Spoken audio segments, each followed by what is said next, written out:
본 방송에서 제공하는 투자 정보는 투자 판단에 대한 조언입니다.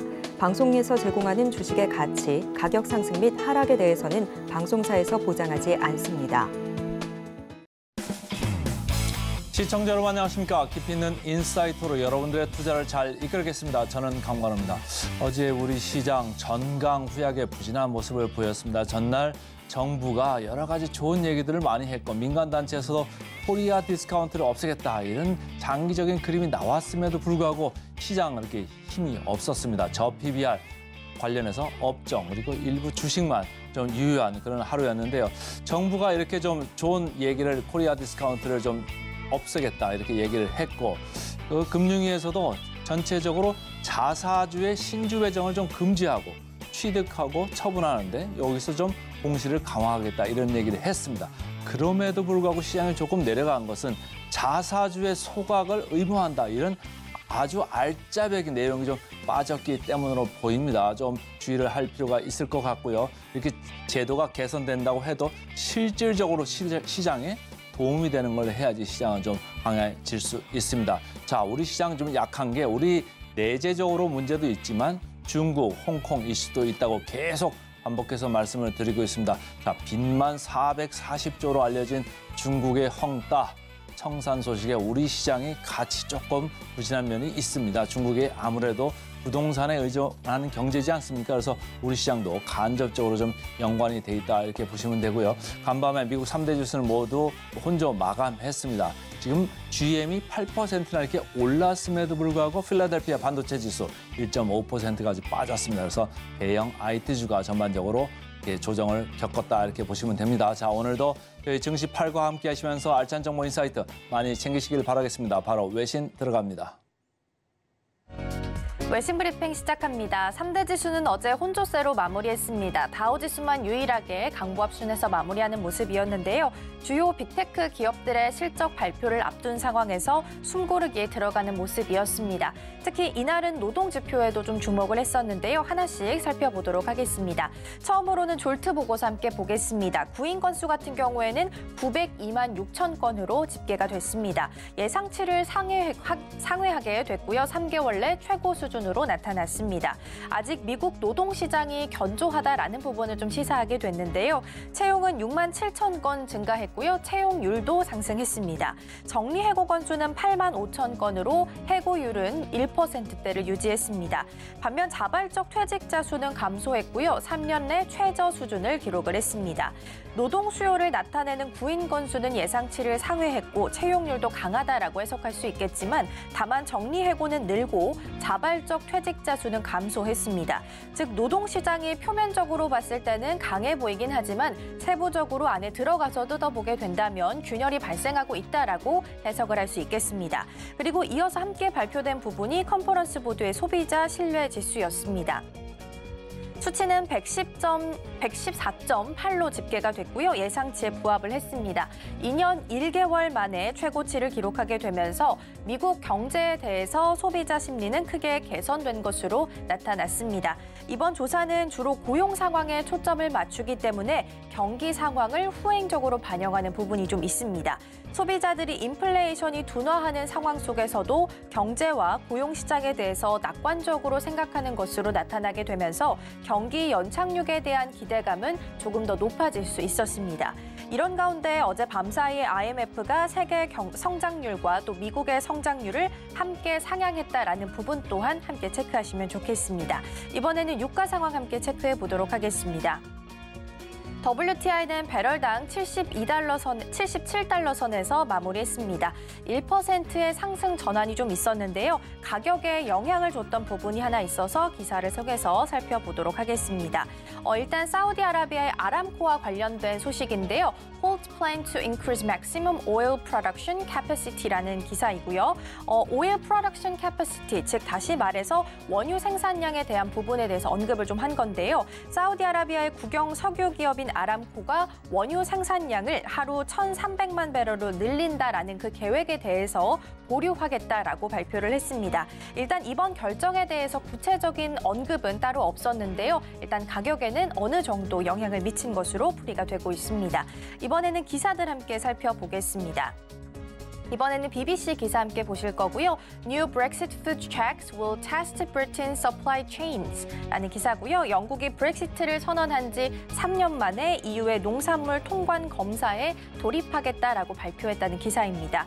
이에 따라서 EU산 햄과 소시지, 버터, 치즈, 자른 꽃 등을 수입하는 업체는 영국 국경에서 앞으로 통관 서류를 제시해야만 합니다.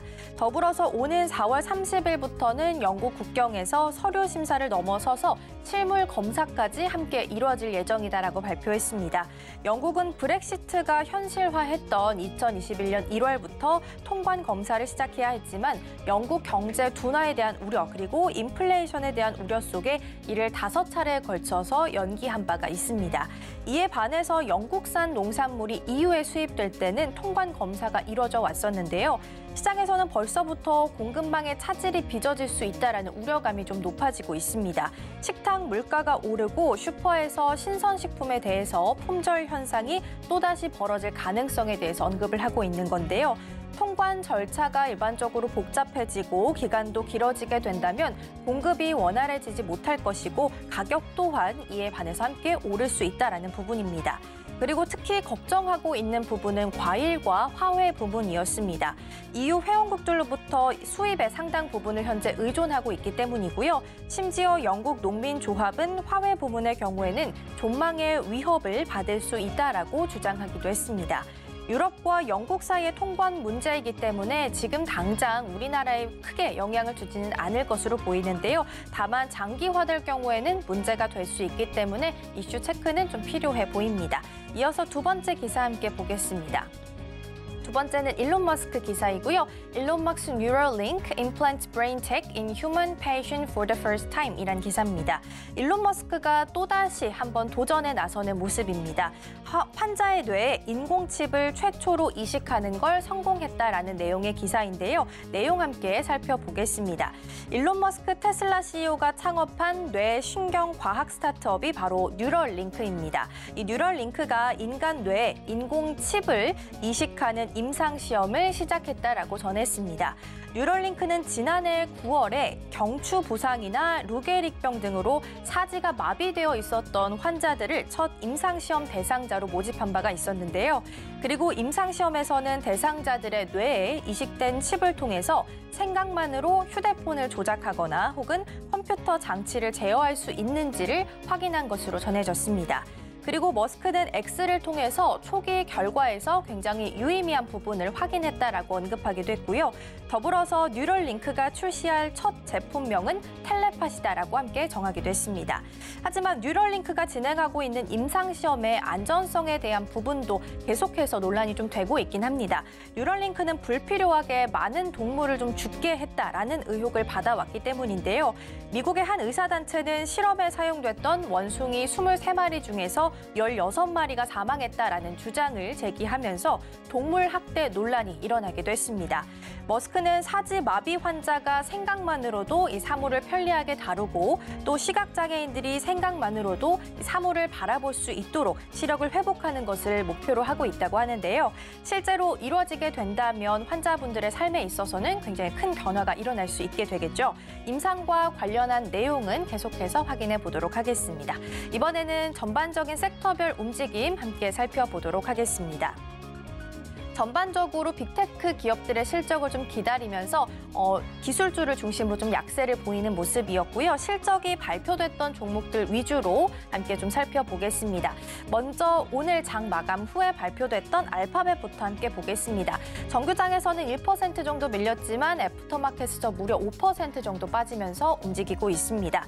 알파벳은 매출과 주당 순이익 모두 예상치를 상회했습니다. 하지만 광고 수익이 예상보다 낮았다라는 부분이 투자자분들을 실망시켰다고 풀이가 되고 있고요. 유튜브 광고 수익도 시장 전망치에서는 크게 벗어나지 않는 모습을 보였습니다. 다만 좀 유의미한 부분이 있다면 구글 클라우드는 919억 달러 매출을 기록하게 되면서 예상치보다는 높은 매출을 기록을 하게 됐다라는 점입니다. 그리고 이어서 마이크로소프트 살펴보겠습니다. 오전 7시 30분 좀 넘어서 발표가 됐는데요. 정규장에서는 실적을 기다리면서 0.28% 하락했고요. 그리고 애프터 애프터마켓에서는 현재 2% 정도 더 밀려나고 있습니다. 일단 매출과 주당 순이익 모두 시장 예상치를 상회하는 모습이었습니다.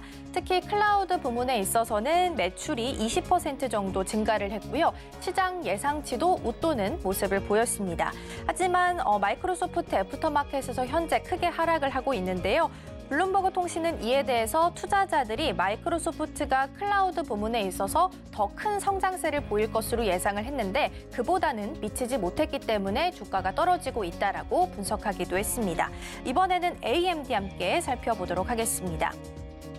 정규장에서는 3%, 그리고 애프터마켓에서는 무려 6% 더 크게 밀리고 있습니다. 실적 발표를 앞두고 일단 투자 의견이 하향 조정되면서 정규장에서도 좀 큰 폭으로 밀리는 모습이었는데요. 실적 살펴보면 실적과 주당 순이익 모두 예상치에 부합하는 모습을 보였습니다. 하지만 1분기에 있어서 예상 실적이 기대에 미치지 못하면서 시간 외에서 큰 폭으로 현재 하락하는 모습 보이고 있습니다. 이번에는 GM 함께 살펴보겠습니다. 일단 정규장에서는 7% 정도 상승했고요. 애프터마켓에서는 0.46% 차익 실현 매물이 조금 나오고 있습니다. 지난해 4분기 실적은 사실 좋지는 않았습니다. 매출은 이전과 크게 차이가 없었고요. 영업이익이 6주에 걸친 파업과 또 전기차 부문에 있어서 손실로 1년 전보다 무려 54% 정도 급감한 것으로 나타났습니다. 다만 EPS는 예상치를 좀 소폭 상회하긴 했습니다. 다행인 부분은 올해 전망이 밝았다라는 점인데요. 가이던스가 예상치를 웃돌았고요. 다른 완성차 업체들은 전기차 생산을 좀 줄여가는 반면 GM은 이 부분에 좀 박차를 가하겠다라고 밝히기도 했습니다. 그리고 북미 지역의 플러그인 하이브리드 일부 모델도 출시하겠다라고 발표를 했고요. 덕분에 정규장에서 오늘 강한 상승세 보이며 마무리했습니다. 이번에는 화이자 함께 살펴보겠습니다. 정규장에서는 1.6% 정도 밀리면서 마무리했었는데요. 매출과 주당 순이익 모두 예상치를 상회하긴 했습니다. 하지만 매출 부분에 있어서 코로나와 관련된 수요가 좀 줄어들게 되면서 전년 동기 대비해서 41% 정도 하락한 것으로 나타났고요. 이에 대해서 정규장에서는 1.6% 밀리면서 종가 형성했습니다. 마지막으로 UPS 함께 실적 보도록 하겠습니다. 정규장에서 무려 8% 정도 빠지면서 흘러가게 됐고요. 그리고 애프터마켓에서는 소폭이지만 여전히 약보합 수준 보이고 있습니다.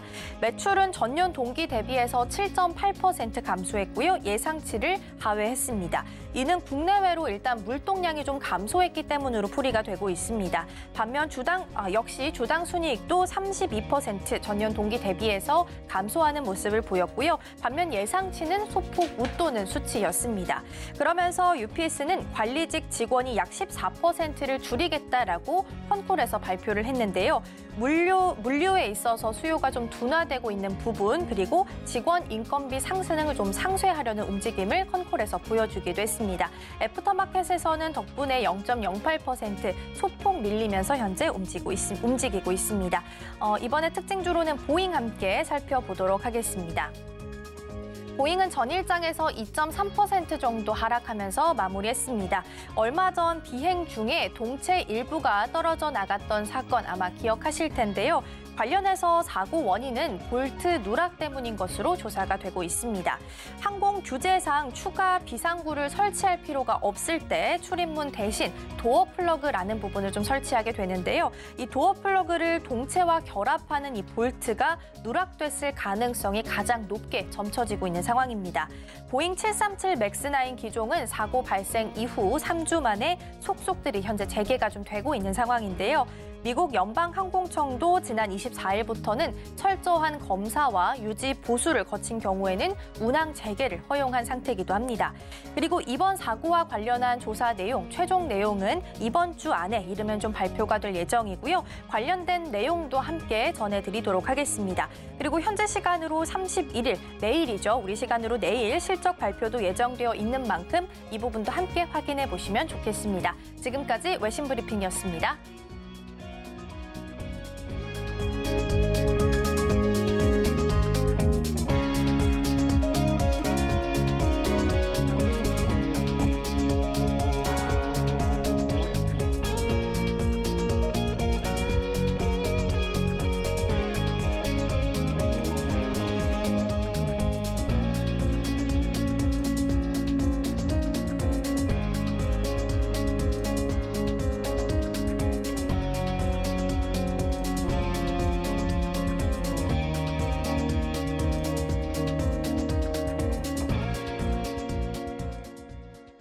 네, 서울경제TV 증시8 주간 브리핑 시간입니다. 서울경제신문에서 발행한 이슈 전해드리는데요. 첫 번째 소식부터 하나하나 짚어보겠습니다. 화면 살펴보시죠. 미래세대, 이대로 소득 40%가 세금, 부채와 연금 개혁 서둘러야 한다. 첫 번째 소식 가지고 왔습니다. 빅불 내에 나라 살림 위험치가 2배를 넘었다고 하고요. 여기서는 미래세대 2021년 이후의 출생자를 뜻합니다. 한국의 장기 재정 건전성 지표가 유럽연합 집행위원회가 산출하는 고위험군 기준치를 2배 이상 웃도는 것으로 나타났습니다. 지금의 복지와 지출 구조만 유지해도 향후 정부 재정이 감당하기 어렵다라는 뜻으로 미래 세대가 부담을 떠안지 않기 위해서는 근본적인 대책이 필요하다라는 지적이 일고 있습니다.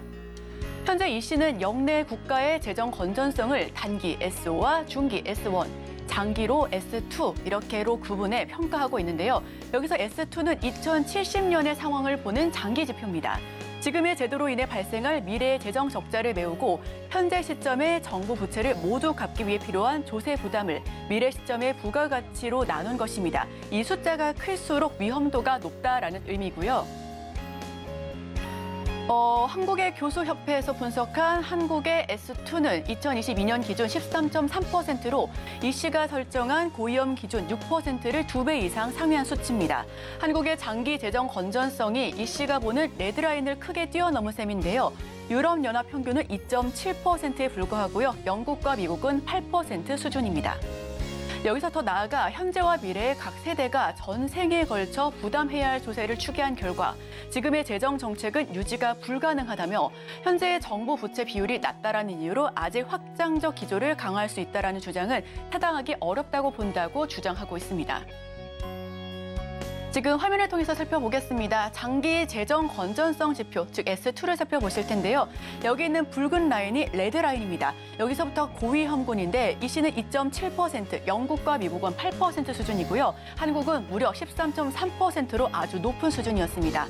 한국 미래세대 자녀 생애 세금 부담을 살펴보시면 지금 현재 2021년 출생자는 평균 4억 4만 9천만 원이고요.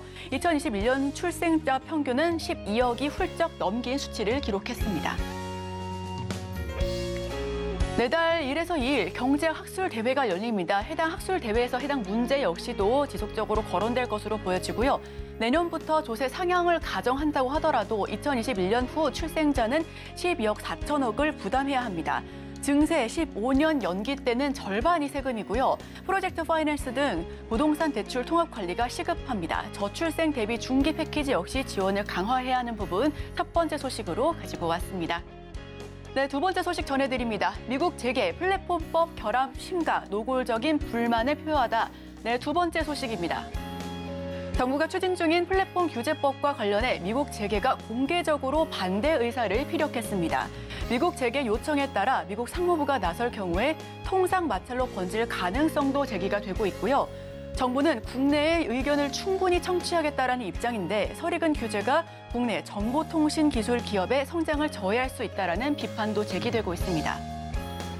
앞서서 공정위 관계자는 플랫폼법과 비슷한 제도를 먼저 도입한 유럽연합 등에서는 통상 이슈는 제기되지 않았다라며 국내외 이해관계자 의견을 충분히 청취한 뒤에 법 제정을 추진할 것이다라고 밝혔습니다. 또한 이 같은 국제적 마찰을 회피하기 위해 규제 대상을 통상당국인 산업통상자원부와 함께 지정하는 방안 역시도 검토하고 있다라고 설명했는데요. 플랫폼법 주요 내용을 살펴보겠습니다. 이 계기는 윤석열 대통령이 독과점 상태에서 시장 왜곡 시 국가가 대응해야 한다라고 지시를 표한 데부터 시작이 됐습니다. 이 개요는 지배적 플랫폼 사업자에 대해 사전 규제에 대한 적용이었고요. 여기서 기존부터는 사후 규제였지만 앞으로는 사전 규제다라고 바뀐 내용입니다. 예상 적용 대상은 네이버와 카카오, 구글과 애플 등이 될 것으로 보여집니다. 금지 행위는 자사 우대, 끼워 팔기, 멀티 호밍 제한, 최애 대우 요구 금지 등이 있습니다. 여기서 미국 상공회의소의 한국 플랫폼법 관련 주요 발언을 살펴보겠습니다. 법안 통과에 대해서 서두르는 것에 대해서 우려를 표한다. 플랫폼 규제에 심각한 결함이 있을 수 있다 뿐만 아니라 소비자에 도움이 되는 경쟁을 짓밟고 무역 합의 위반하는 위기에 처하게 된다라는 등의 우려를 표하고 있습니다. 한미 통상 갈등 우려가 고조되고 있는 것은 사실입니다. 구글과 애플 등 규제 대상이 예상되자 법안 전문을 공개했고요. 의견은 수렴하라라는 입장을 표시했습니다. 미국 상무부에서는 성명서를 통해 대놓고 반대 입장을 보여주고 있고요. 점유율이 낮은 중국 기업에 대해서 면죄부가 된다라는 지적 역시도 일고 있습니다. 정부는 과도한 우려다라고 진화에 나서고 있지만 플랫폼법에 대한 결함은 계속해서 앞다투어 이야기가 나올 것으로 보여집니다. 다음 소식입니다. 내년 점유율 한국 45%, 중국은 55%, 삼성과 LG, XR 등 초격차로 승부한다. 네, 이번에 세 번째 소식입니다. 폴더블 LED도 중국에 밀렸습니다. OLED 역시도 지금 위태로운 상황이고요. 폴더블 유기 발광 다이오드, 즉 OLED 시장에서 중국 BOE의 점유율 추격은 한국 디스플레이 업계로서는 뼈아픈 부분입니다. 수익성이 낮은 저가 제품뿐 아니라 한국 업체들이 기술 우위를 통해 신시장을 개척하고 규모를 키워간 분야조차 막대한 자본과 수요를 기반으로 한 중국 업체들의 추격에서 자유로울 수 없다라는 것을 보여주고 있는 부분이고요. OLED 패널의 가장 큰 수요처인 스마트폰 시장이 정체기에 도래하자 위기감은 더욱더 표면으로 떠오르고 있습니다. 삼성과 LG 디스플레이가 스마트폰 패널을 공급할 수 있는 잠재 고객사가 삼성전자와 애플 정도로 한정되어 있어 이 신제품이 나온다고 하더라도 출하량을 극적으로 늘리기 어려운 구조이기 때문인데요. 그러나 중국 업체들은 하웨이와 아너, 오포 등 다양한 내수 완제품 업체들을 고객사로 두고 있어서 이 업체들 중 하나의 제품만 흥행한다고 하더라도 효과적으로 물량을 늘릴 수 있다고 합니다. 지난해 4분기 폴더블 패널 시장에서 BOE가 삼성 디스플레이를 추월한 것도 화웨이가 폴더블 제품 메이트 X5 흥행을 기반으로 판매량을 전년 대비 무려 80%가량 늘렸기 때문에 가능한 것으로 보여졌고요. 한국의 스마트폰용 OLED 출하량 점유율이 57.6%에서 올해는 53%, 2025년에는 45%로 서서히 하락할 것으로 분석되고 있습니다. 같은 시기 중국의 점유율은 42%에서 47%, 54%까지 껑충 오를 것으로 내다보고 있고요. 2025년에는 중국이 한국 업체들의 점유율을 추월하는 셈입니다. 폴더블 LED, OLED 시장 점유율을 살펴보겠습니다. BOE가 2022년 4분기에는 18%의 점유율을 42%나 차지할 것으로 보여지고요. 이에 반해 삼성 디스플레이를 포함한 한국은 76%에서 36%로 줄어들 것으로 보여집니다. 한중 스마트폰용 OLED 출하량 비중 전망치를 살펴보시면 단위는 퍼센테이지고요. 점점 내려가고 있는 한국의 전망치입니다. 이에 반면에 중국은 42%에서 61%까지 파이를 늘려나가고 있는 것을 확인하실 수가 있습니다. BOE가 한정된 수량이기는 하지만 프리미엄 OLED 패널의 최대 고객인 애플 공급망에도 진입한 상황이라 국내 업체들의 물량을 잠식할 가능성도 언제든지 열려 있습니다. 이 열세인 기술력을 보완하기 위해서 중국 기업들은 인력 탈취와 기술 도용에도 거리낌이 없는 상황이었고요. 정부 지원을 등에 업고 대규모 투자를 통한 외형 성장도 깨우고 있습니다. BOE는 지난번 OLED 생산 라인을 건설하기 위해 11조 원을 투자하겠다라고 발표했습니다. 반면 삼성 디스플레이의 경우에는 8.6세대 OLED 생산에 투자하는 4조 1천억 원보다 2.5배가량 좀 줄어든 셈인데요. 국내 디스플레이 업계에서는 이미 중국 업체들의 주류를 차지한 액정 표시 장치 즉 LCD와 달리 OLED 시장에서는 수율과 품질 면에서 유의미한 차이가 있다라고 보고 있습니다. 기술 격차도 제품에 따라 다르지만 적게는 2년에서 많게는 5년 간격을 유지하고 있습니다. 다만 2010년대 중후반 LCD 시장에서 겪은 시장 잠식이 반복된다면 우위를 장담할 수 없다라는 우려의 목소리도 현재 나오고 있는 상황입니다. BOE의 전 수장 왕동성 회장이 주장한 왕의 법칙은 국내 업체들을 압박하는 중국 업체의 전술을 상징적으로 보여주고 있고요. 여기서 왕의 법칙은 패널 가격이 3년 주기로 50% 떨어지기 때문에 기존 제품에 비해 2배 이상의 성능을 높여 가격 경쟁력을 갖춘 제품을 내놓아야 한다라는 내용입니다. 중국 디스플레이 업계의 최대 강점을 대량 생산을 통한 가격 경쟁력으로 꼽은 셈인데요. OLED와 LG 디스플레이는 차량용 OLED를 2019년에 양산한 이후 4년 만에 완성차 브랜드 10개를 고객사로 확보했고 삼성 디스플레이도 BMW와 페라리 등의 차량용 OLED를 납품했습니다. 삼성 디스플레이는 역시 지난해 미국의 XR 패널 기업인 이매진을 인수하기도 한 등 지금 지속적으로 노력을 꾀하고 있다는 부분은 확실하게 보여지고 있고요. 세대 지원뿐만 아니라 특허 침해에 대한 강력한 대응 등의 제도적 지원이 필요하다라는 입장입니다. XR 기기에 쓰일 수 있는 차세대 기술인 무기 발광 디스플레이 등을 빠르게 연구 개발에 선점하는 것도 중요하다라고 국내 전문가들은 입을 모아서 이야기를 하고 있습니다. BOE는 화해입, 오포 등 납품 증가하고 있고요. 정부 지원을 얻고 대규모 자금 역시 투입되고 있습니다. 왕의 법칙으로 가격 경쟁력을 낮췄는데 고객사 확대 정책에 국내 업체들은 차세대 디스플레이 기술 확보에 매진하고 있다라는 부분입니다. 자, 마지막 소식입니다. 빠르게 전달드립니다. 글로벌 수주 싹쓸이, K변압기 올해도 탄탄대로 최근에 변압기 관련된 소식 많이 전해드렸고 그 와중에서 수혜 수주까지도 짚어봤습니다. 국내 전력기기 업체들이 글로벌 변압기 수주를 휩쓸면서 초호황기를 맞이하고 있고요. 신재생 에너지 시장 확대로 수요가 폭증한 가운데 선제적인 투자로 공급 가격 경쟁력을 모두 잡은 K변압기에 대한 러브콜이 쏟아지고 있습니다. 이 국내 변압기 수출이 급증한 배경도 함께 살펴보시면 좋을 것 같고요.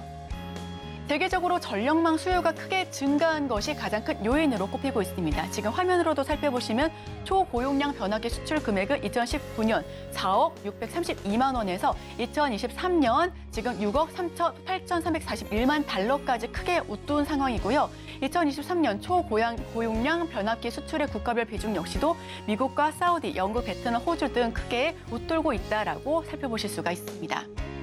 9월부터는 네옴시티 내 변전소 구축을 위한 초고압 변압기 등을 시작으로 사우디에만 약 3천억 원의 전력기기 수주 계약을 맺었습니다. 국내 기업들이 현지에 공장을 설립하면서 발빠르게 투자에 나선 것도 경쟁력 우위를 차지하는 데 큰 도움이 됐다라는 역할이다라고 보여지고 있고요. 현지 공장 설립은 반덤핑 과세를 피하기 위해서 일석이조의 효과도 내고 있습니다. 여기서 HD 현대 일렉트릭 같은 경우는 올해도 변압기를 필두로 국내 전력기기 업체들의 호황이 지속될 것으로 보여진다라고 설명한 바 있으니까요. 해당 관련주 역시 지속적으로 지켜보시면 좋겠습니다.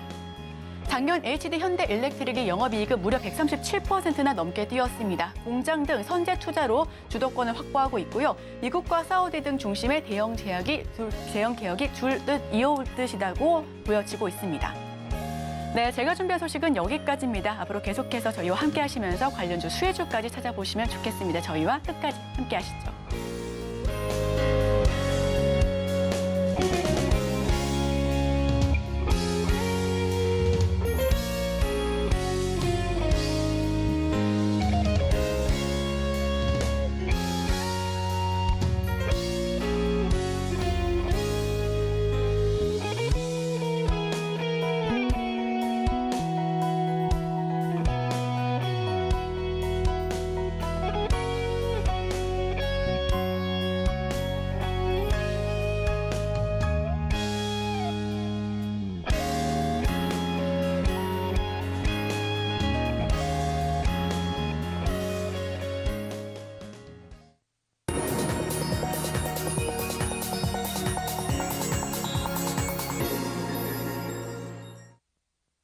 네, 개인 투자자가 아닌 전문가는 장 시작 전 뉴스를 볼 때 어떤 부분에 초점을 맞출까요? 오늘의 헤드라인입니다. 삼성전자, 인간 눈처럼 판단하는 온센서 AI 상용화. 헤드라인 풀어주실 분이죠. 지니인베스트먼트 정선호 대표 함께합니다. 어서 오세요. 네, 안녕하세요. 네, 온센서 AI, 이미지 센서에 AI 칩을 탑재한 건데요. 여기서 워버브 반도체와 파워로직스 등 관련주 역시 강세를 보였습니다. 헤드라인 풀어주시죠. 일단 최근 AI 관련되어 있는 테마가 굉장히 많이 움직이게 되면서 또 새로 온센서 AI라는 또 부분이 다시 한번 이슈가 되고 있습니다. 그러다 보니까 우리가 이 AI 관련되어 있는 모멘텀에 대해서 좀 반사이익을 기대해봤을 때는 역시 이 부분 또한 안 짚고 넘어갈 수가 없는데요. 가장 큰 이유 중에 하나가 뭐냐고 하면은 여러분들 알다시피 최근에 픽셀 플러스라는 종목이 좀 급등이 나왔어요. 그래서 뉴스를 보시면 아시겠지만 픽셀 플러스가 이제 급등이 나왔는데 그 다음 기사를 봤을 때 뭐 때문에 급등이 나오느냐. 자, 보면은 온디바이스 AI를 이을 온센서 AI라는 거겠죠. 그래서 그 기술 부각의 강세라고 하는데 여기서 중요한 게 뭐예요? 우리가 과거에 이제 HBM 관련되어 있는 모멘텀의 한미반도체라든지 수혜주들이 굉장히 많이 올라갔습니다. 자, 그러면서 삼성전자의 이 갤럭시 S24 출시와 함께 HBM을 이을 온디바이스 AI라고 하죠. 그래서 온디바이스 AI 관련되어 있는 모멘텀이 또 어떻게 되줘요? 제주 반도체가 막 7배, 8배 올라가고 있는 그런 상황입니다. 자, 그러다가 또 따라오는 게 뭐다? 이제 온센서 AI 관련되어 있는 모멘텀이다라고 하는데 자, 그러면은 이 방금 앞서 말씀드렸다시피 HBM이라든지 온디바이스 AI라든지 이 두 가지 모멘텀을 가지고서 종목들이 상승이 나왔기 때문에 온센서 AI 관련되어 있는 모멘텀도 우리가 충분히 큰 시세 분출을 기대해 볼 수 있다는 거고, 그럼 이 온센서 AI는 갑자기 왜 나왔는가를 생각을 해보셔야겠죠. 자, 분명히 말씀드린다고 하면 HBM 같은 경우는 챗 GPT 관련되어 있는 반사이익이었고요. 온디바이스 AI 같은 경우는 뭐에 대한 반사이익이었습니까? 갤럭시 S24 출시에 대한 반사이익이었습니다. 자, 그럼 온센서 AI는 뭐 때문이냐라고 한다고 하면은 우리가 흔히 잘 아는 최근에 이제 뭘 출시하게 돼요? 애플 비전 프로를 출시하게 되죠. 자, 그러면서 삼성전자도 뭐 하겠다? 이 XR 헤드셋에 관련되어 있는 부분에 대한 거를 빠르면 올해 6월 달에 출시를 함으로써 경쟁을 하겠다. 그래서 XR 기기에 대한 경쟁을 예고하기 시작합니다. 자, 그러면서 실제로 본다라고 하면은 다음 뉴스 내용이 뭐가 나오기 시작해요? 실제로 본다라고 하면은 이 XR 관련되어 있는 모멘텀에서 분명하게 수혜를 받을 수 있는 게 뭐다? 이 온센서 AI라는 거고, 그러다 보니까 지금 우리가 이 온센서 AI 관련되어 있는 부분 분명히 이제 XR 시장의 경쟁과 함께 눈여겨봐야 된다라고 좀 말씀을 좀 드리고 싶고, 자, 아까 말씀드렸던 거죠. 자, 실질적으로 HBM 같은 경우도 뭐한다? 한미반도체라는 종목도 52주 신고가라고 하지만 사실상 10,000원에 있던 종목이 6만 원대까지 6배 이상 올라가 주는 것을 우리가 확인해 볼 수 있고요.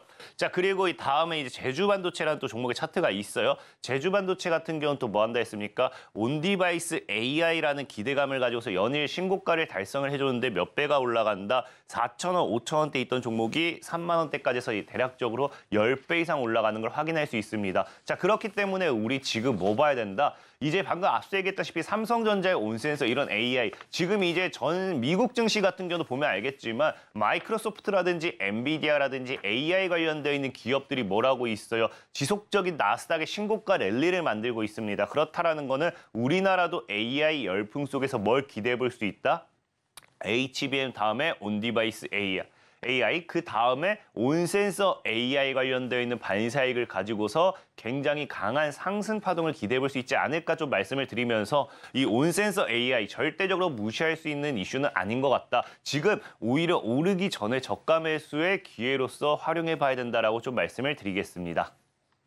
네, 저가 매수의 기회가 있는 온센서 AI. 자, 그렇다면 여기서 투자 포인트 어떻게 잡아봐야 될까요?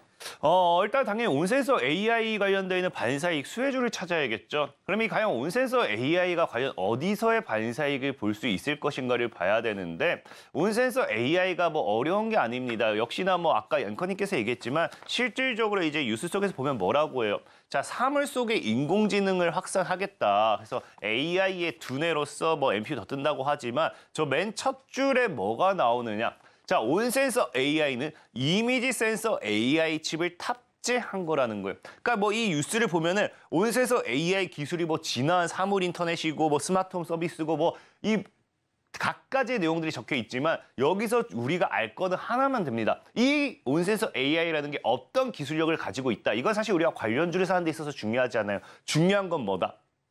이미지 센서에 AI 칩을 탑재했다.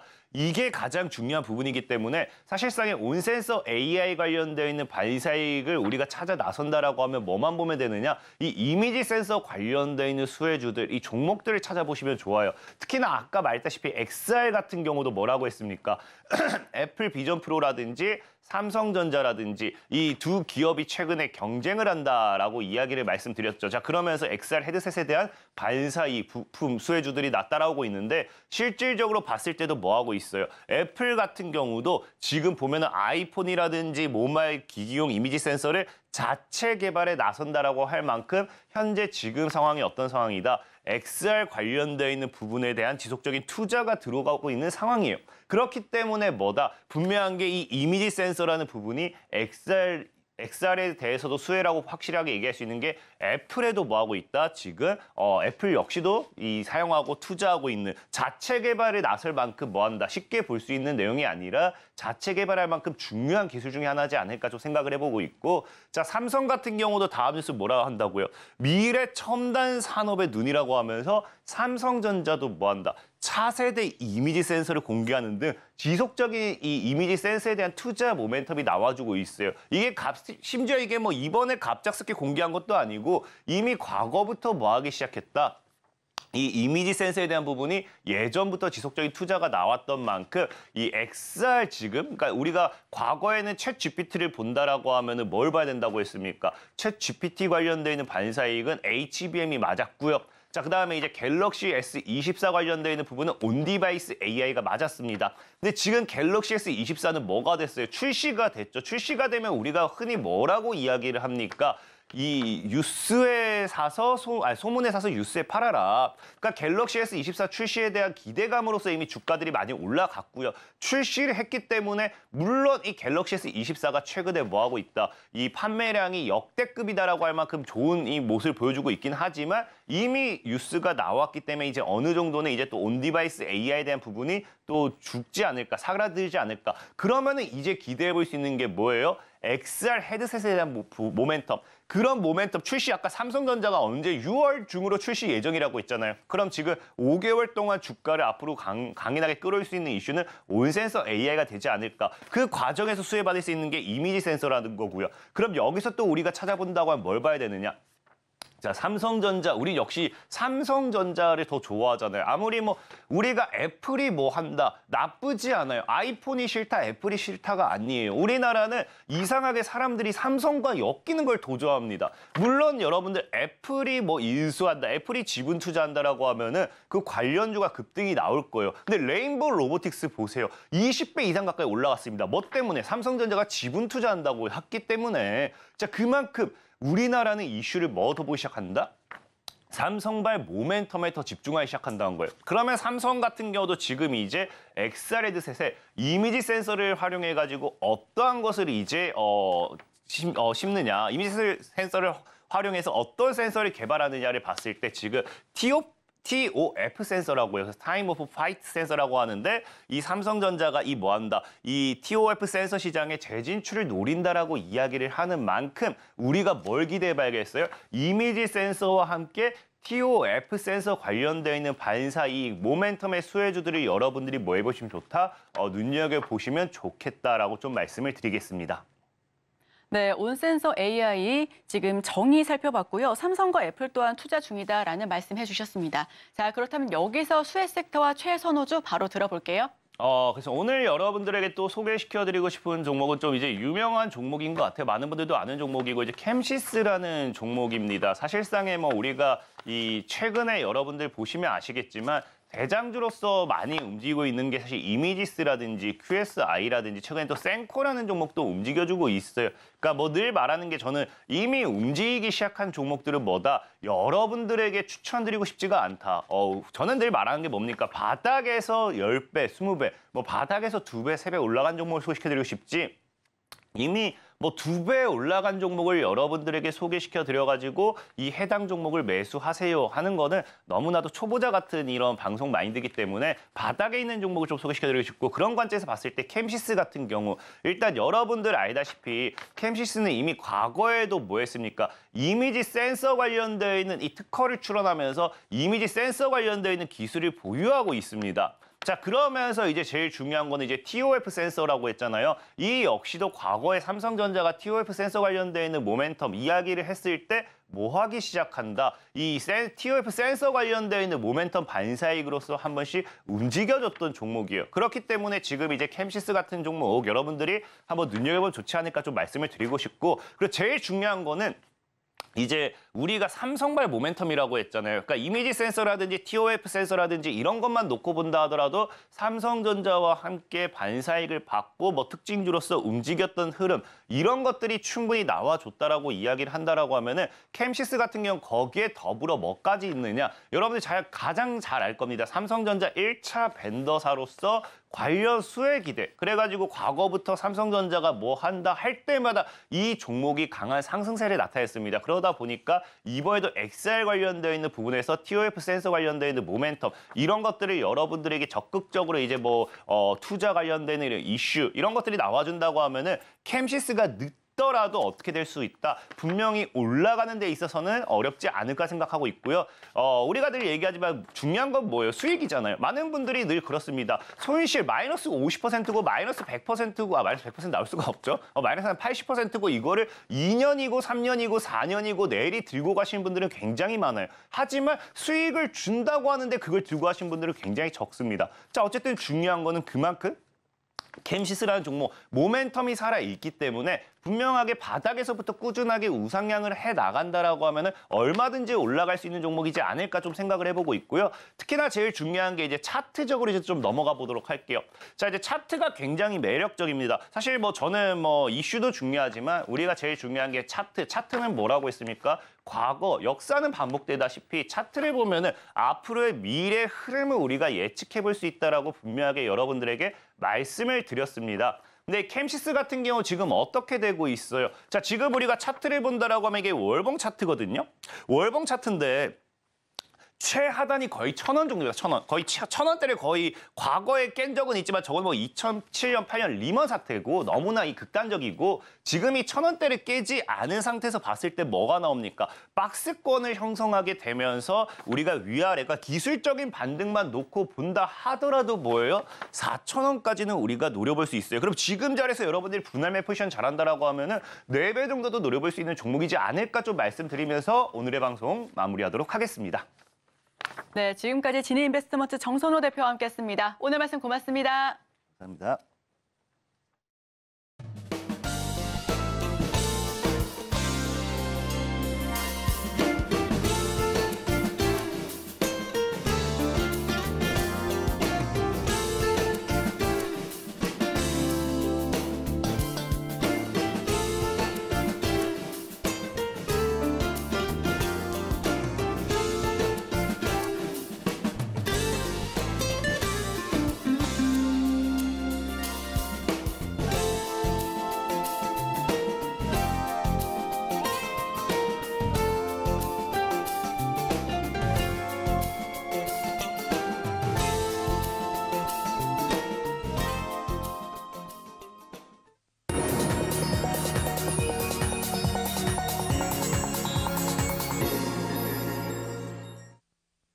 수요일 아침 8시 반 지나고 있습니다. 매일 아침 8시 반 저희 서울경제TV에서 센티멘털 대 펀더멘털 매일같이 두 종목 해드리고 있습니다. 오늘도 출발해보겠습니다. 오늘은 센티멘털로 금호 석유 그리고 펀더멘털로 영원 무역 이렇게 두 종목 되겠습니다. 자, 센티멘털 들어가겠습니다. 제가 최근에 DL이라는 종목을 말씀을 드렸었죠. 저희 빨갛게 이렇게 올라오고 있는데 최근에 주가가 괜찮습니다. 시장이 좀 왔다 갔다 하고는 있습니다만은 DL 쪽이 뭔가 좀 바뀌고 있다 제가 말씀을 드렸습니다. 근데 금호석유는 업황이 이렇게 바뀌지는 않음에도 불구하고 최근에 주가가 좋습니다. 그 이유가 바로 최근에 나온 코리아 디스카운트 관련돼서 자사주에 관련돼서 뭔가 좀 좋은 신호가 나오지 않겠느냐 이런 기대감이 지금 들어오기 때문입니다. 한화투자증권입니다. 모멘텀이 발생을 하고 있다 이렇게 얘기를 하고 있어요. 펀더멘털하게 영업은 계속적으로 안 좋다. 지금 전체적으로 공급이 초과 공급 현상이고 최근에 홍해 이슈까지 나오면서 가격이나 이런 전반적인 업황이 돌 것 같지는 않다. 아시아에서 영내에서 공급 과잉이 더 심화되고 있다. 이런 얘기를 하고 있어요. 그런데도 주가는 이렇게 움직입니다. 주가는 펀더멘털로도 움직이지만 기타 여러 가지 모멘텀 요소로도 움직이지 않습니까? 그런데 이 회사는 순현금이 23년 말 기준으로 한 3,900에서 4,000억 정도 순현금이 있습니다. 그리고 자사주도 상당히 많습니다. 자기 주식이 10% 이상 이렇게 가지고 있거든요. 그러니까 거기서 뭔가 이제 캐탈리스트가 나오지 않을까 이런 생각을 하는 겁니다. 아무래도 그 돈 가지고 이제까지는 다른 것들을 막 살 수도 있다. 비핵심 사업을 살 수도 있다. 이런 얘기들을 했었습니다. 최근에 보면은 OCI가 그랬고요. 오리온이 그렇지 않습니까? 이쪽 한미사이언스가 됐든 어디가 됐든 좀 자기 주력 분야가 아닌 다른 쪽으로 좀 기웃기웃하는 거에서 뭐 금호석유가 그런 거 했다는 얘기는 아닙니다만 그럴 가능성이 오히려 더 줄어들 수 있다 이런 얘기고 오히려 기업의 가치가 오는 기업 밸류업 쪽에 좀 가능성이 좀 있는 거 아니냐 그래서 자사주 소각이나 오히려 또 배당 쪽도 좀 올릴 수 있다 이렇게 얘기를 합니다. 그래서 기업 이익이 많이 들어가는 건 아니지만 이쪽에서 투명성이나 주주 환원 이런 게 올라갈 수 있다 이렇게 보는 거고요. 키움증권에서 그래서 주주 환원 가능성에 좀 주목을 하고 있다 이런 얘기예요. 이 회사는 견조한 재무 구조가 좀 올바르게 쓰인다면은 이 회사의 저 PBR 현상 현재는 한 0.7배 정도 되고 이 포워드 PBR로 보면 0.66배 정도 되더라고요. 그래서 0.66배 되는 게 조금 더 올라갈 수 있다. 그래서 1.0배까지도 시장에서는 올라가지 않을까 이런 생각들을 하는 거죠. 그러니까 지금 목표 주가가 올라가고 있으면 나중에 보여드리겠습니다. 자, 어제하고 그저께 계속 주가가 좋았죠. 그리고 거래량이 상당히 많았습니다. 윗꼬리를 달고는 있습니다만 외국인 기관이 이틀 연속 쌍끌이를 했다 이렇게 보시면 되고요. 자, 공매정고 많이 내려와 있습니다. 그래서 외국인들이 아주 신나는 그런 국면인데 이제부터는 조금 올라갈 가능성이 있습니다. 그런데 공매장고를 0.4%로 많이 내려와 있기 때문에 지금부터 사는 거는 진성 매수일 가능성이 상당히 큽니다. 자, 역사적 밸류 밴드로 봤을 때도 0.4% 상당히 내려와 있죠. 지금 여기까지 내려와 있는데 여기서부터 크게 올라간다고 해서 여기서 크게 매물을 맞을 것 같지는 않습니다. 다만 어제 보인 대로 이렇게 좀 장기 이동 평선을 뚫고 올라가기 때문에 여기서 좀 지체되는 면이 있을 수는 있습니다. 그런데 이렇게 너무 많이 빠졌기 때문에 올라가는 것도 여기서 좀 옆으로 횡보하다가 다시 고개를 들 가능성이 있다. 이렇게 주의를 해 주시면 좋을 것 같습니다. 자, 그다음 포워드 PER로 보면은 금호석유 8.8배입니다. 그러니까 이렇게 시클리컬 경기 순환 종목들이 8.8배면 그렇게 낮은 것도 아니고 높은 것도 아니고 그렇습니다. 9배에 가깝죠. 이미 많이 올라와 있는데 결국 경기순환주는 8배나 7배 이 수준에서 왔다 갔다 하는 그런 흐름을 많이 취하거든요. 근데 8.8배까지 와 있으니까 이미 조금은 올라와 있다. 그런데 펀더멘탈하게 업황이 좀 돌아가는 거 선호되는 거는 DL이라고 볼 수가 있습니다. 5.8배 이렇게 낮게 PER이 형성돼 있습니다. 자, 목표가 금호석유가 최근에 상향으로 약간 이렇게 전환되는 모습이 나오고 있습니다. 주목해 주시고요. 목표 주가 대비 괴리를 보겠습니다. DL은 21% 남고 금호석유는 29% 남아 있습니다. 그래서 최근 이틀 동안 분위기 좋았던 금호석유 오늘 센티멘탈 주식으로 먼저 말씀을 드렸습니다. 자, 이제 펀더멘탈로 넘어가겠습니다. 펀더멘탈 오늘은 영원무역입니다. 영원무역 기업 전체적으로 돌아가는 걸로 봤을 때는 24년 상반기까지 좋지 않습니다. 그런데 주가는 먼저 이렇게 바닥에서 급 반등을 하고 있습니다. 자, SK증권 전체적으로 영업과 관련되는 얘기를 하는 건 좋은 얘기가 없습니다. 보면은 기저 부담도 있고 스쿼트도 부진하다 이런 얘기를 하잖아요. 그래서 전체적으로 의류 쪽에서도 보수적인 재고 매입 기조가 계속 유지되고 있다. 그래서 상반기는 기고 효과 때문에 좀 안 좋을 건데 하반기나 돼야지 기저 효과가 좀 올라간다. 이렇게 얘기를 하면서 실적도 하향하고 목표가도 하향을 했습니다. 그리고 키움증권도 이미 기대감은 좀 많이 낮춰놓고 있습니다. 그래서 4분기도 안 좋고 방글라데시 총선 이후에 이제 최저임금 인상할 거다. 제가 지난번에도 말씀드린 바 있습니다. 그래서 실적 가시성은 악화되고 있다. 그런데 주가는 돌아서고 있습니다. 왜일까요? 밸류에이션이 상당히 낮기 때문입니다.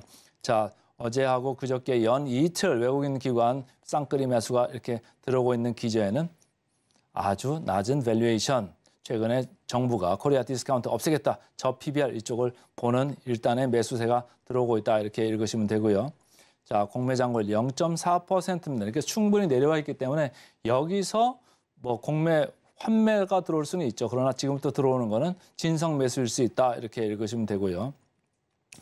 역사적 밸류 밴드로 봤을 때도 하단에 있습니다. 그래서 여기서부터는 밑보다는 위쪽을 좀 바라보자. 시간은 걸릴 수 있습니다. 그러나 밑에보다는 위쪽이 나을 것 같습니다. 자, 포워드 PR입니다. 상당히 낮죠. 영업무역 3.9배입니다. 한세실업도 괜찮은 회사인데 5.9배. 제가 비교하려고 이렇게 파란색으로 했습니다만 상당히 낮고 얼마 전에 말씀드린 JS코퍼레이션 3.5배입니다. 그러니까 의류주들이 전반적으로 저 PBR, 저 PER도 마찬가지입니다.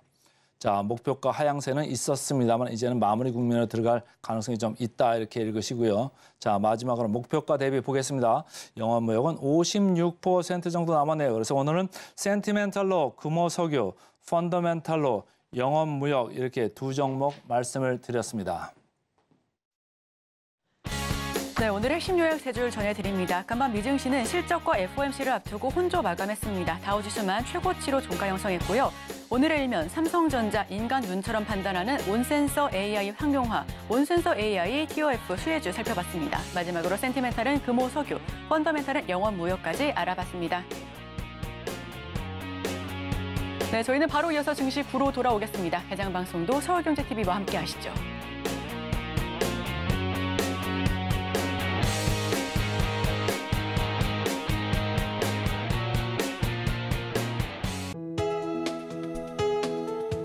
본 방송에서 제공하는 투자 정보는 투자 판단에 대한 조언입니다. 방송에서 제공하는 주식의 가치, 가격 상승 및 하락에 대해서는 방송사에서 보장하지 않습니다.